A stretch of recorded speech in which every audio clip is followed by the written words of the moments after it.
ಕೆಲವು ದಿನಗಳಿಂದ ಒಂದು ಮಿಮ್ಮು ಹರಿದಾಡ್ತಾ ಇದೆ.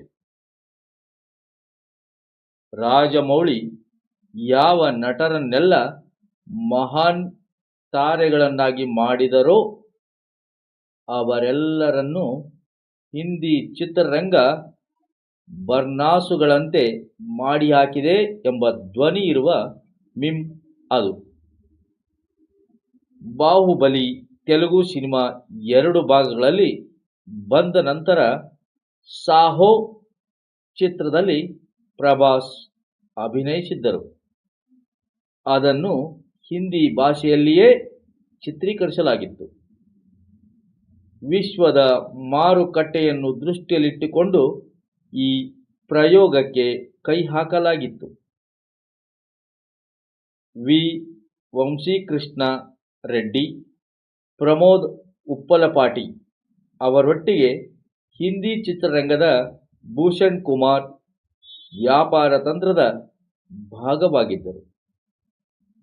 2019ರಲ್ಲೇ 350 ಕೋಟಿ ರೂಪಾಯಿಗಳಿಗೂ ಹೆಚ್ಚು ಬಜೆಟ್ನಲ್ಲಿ ಈ ಸಿನಿಮಾ ನಿರ್ಮಿಸಲಾಗಿತ್ತು.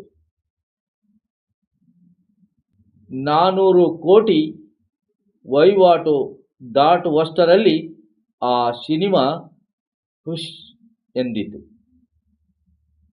ಇದೀಗ ವಾರ್ 2 ಮೂಲಕ ತೆಲುಗಿನ ಜೂನಿಯರ್ NTR ಅವರನ್ನು ಹೃತಿಕ್ ರೋಷನ್ ಅವರಿಗೆ ಪ್ರತಿನಾಯಕನಾಗಿಸಿ ಸಿನಿಮಾ ತೆಗೆದು ತೆರೆ ಕಾಣಿಸಿದ್ದಾಗಿದೆ. ಆದರೆ ಯಶ್ ರಾಜ್ ಫಿಲ್ಮ್ ನಿರ್ಮಾಣದ 400 ಕೋಟಿಗೂ ಹೆಚ್ಚಿನ ಬಜೆಟ್ನ ಈ ಚಿತ್ರಕ್ಕೆ ನಿರೀಕ್ಷಿತ ಪ್ರತಿಕ್ರಿಯೆ ಸಿಕ್ಕಿಲ್ಲ. ತಮಿಳಿನ ಕೂಲಿ ಸಿನಿಮಾ ಗಳಿಕೆಯ ನಾಗಾಲೋಟದ ಎದುರು ಇದು ಮಂಕಾಗಿದ್ದಷ್ಟೇ ಅಲ್ಲದೆ ಜೂನಿಯರ್ NTR ಅಭಿಮಾನಿ ವಲಯವನ್ನೇ ನೆಚ್ಚಿಕೊಂಡಿದ್ದ ಆಂಧ್ರಪ್ರದೇಶ, ತೆಲಂಗಾಣ ಮಾರುಕಟ್ಟೆಯಲ್ಲೂ ಮೋಡಿ ಮಾಡಲು ಸಾಧ್ಯವಾಗಿಲ್ಲ. ಈ ಸಿನಿಮಾವನ್ನು ಪ್ರೇಕ್ಷಕರು ಸ್ವೀಕರಿಸುವ ರೀತಿಯನ್ನು ನೋಡಿಕೊಂಡೇ ಮುಂದೆ ಜೂನಿಯರ್ NTR ಅವರನ್ನೇ ಮುಖ್ಯ ಪಾತ್ರವಾಗಿಸಿ ಹೊಸದೊಂದು ಚಿತ್ರ ನಿರ್ಮಿಸುವ ಉತ್ಸಾಹವನ್ನು ಯಶ್ ರಾಜ್ ಫಿಲ್ಮ್ ತೋರಿಸಿತ್ತು. ಆ ಯೋಜನೆಯನ್ನು ಕೈ ಬಿಡಲು ಅದೀಗ ನಿರ್ಧರಿಸಿರುವ ಸುದ್ದಿ ಹೊರಬಿದ್ದಿದೆ. 100 ಕೋಟಿ ವಹಿವಾಟಿನ ಲೆಕ್ಕಾಚಾರದ ಮೇಲೆಯೇ ಚಿತ್ರರಂಗದ ಸ್ಟಾರ್ ಗಿರಿಯನ್ನು ಅಳೆಯುತ್ತಿರುವ ಈ ದಿನಮಾನದಲ್ಲಿ ಇನ್ನೂ ಒಂದು ಚರ್ಚೆ ಈಗ ಕಾವು ಪಡೆದುಕೊಂಡಿದೆ. 500 ಕೋಟಿಗೂ ಹೆಚ್ಚು ವಹಿವಾಟ ನಡೆಸಿದ ಭಾರತದ ಅತಿ ಹೆಚ್ಚು ಚಿತ್ರಗಳ ನಾಯಕ ಯಾರು ಎಂಬ ಪ್ರಶ್ನೆಯೊಂದಿಗೆ ಶುರುವಾದ ಚರ್ಚೆ ಇದು. ಕೂಲಿ ತಮಿಳು ಸಿನಿಮಾ 500 ಕೋಟಿ ಕ್ಲಬ್ ಸೇರಿಕೊಂಡ ನಂತರ ಇಷ್ಟೊಂದು ಗಳಿಕೆ ಮಾಡಿದ ಸೂಪರ್ ಸ್ಟಾರ್ ಅಭಿನಯದ 3ನೇ ಸಿನಿಮಾ ಎನ್ನುವ ಸಾಧನೆ ಅವರದಾಗಿತ್ತು. ಇದಕ್ಕೂ ಮೊದಲು 20, ಜೈಲರ್ ತಮಿಳು ಸಿನಿಮಾಗಳು 500 ಕೋಟಿಗೂ ಮೀರಿದ ಗಳಿಕೆ ದಾಖಲಿಸಿದ್ದವು. ಆದರೆ ಪ್ರಭಾಸ್ ಅಭಿನಯದ ಬಾಹುಬಲಿ ಸಿನಿಮಾದ 2 ಭಾಗಗಳು ಸಲಾರ್ ಹಾಗೂ ಕಲ್ಕಿ 2898 AD ಚಿತ್ರಗಳು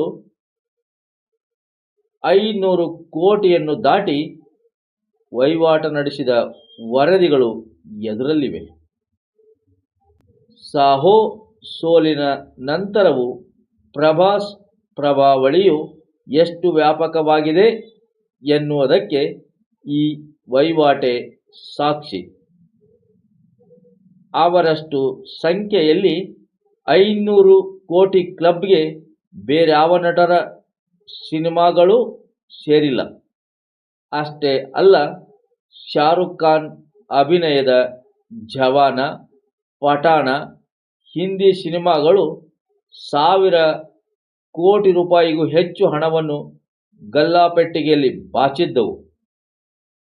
ಅವರನ್ನು ಬಿಟ್ಟರೆ ಕಲ್ಕಿ ಸಿನಿಮಾ ಗಳಿಕೆಯಿಂದಾಗಿ 1,000 ಕೋಟಿ ಕ್ಲಬ್ಗೂ ಪ್ರಭಾಸ್ ಸೇರಿದ್ದರು. ಶಾರುಖ್ ಹಾಗೂ ಪ್ರಭಾಸ್ ಇಬ್ಬರ ಸಿನಿಮಾಗಳು ಮಾತ್ರ ಭಾರತದಲ್ಲಿ ಇಷ್ಟೊಂದು ಹಣವನ್ನು ಬಾಚಲಿಕ್ಕೆ ಸಾಧ್ಯವಾದದ್ದು ಈ ವರ್ಷಾಂತದಲ್ಲಿ ದಿ ರಾಜಾ ಸಾಬ್ ಸಿನಿಮಾ ತೆರೆಗೆ ಬರಲಿದ್ದು, ಪ್ರಭಾಸ್ ಪ್ರಭಾವಳಿ ಹೇಗಿರಲಿದೆ ಎನ್ನುವ ಕುತೂಹಲ ಉಳಿದಿದೆ.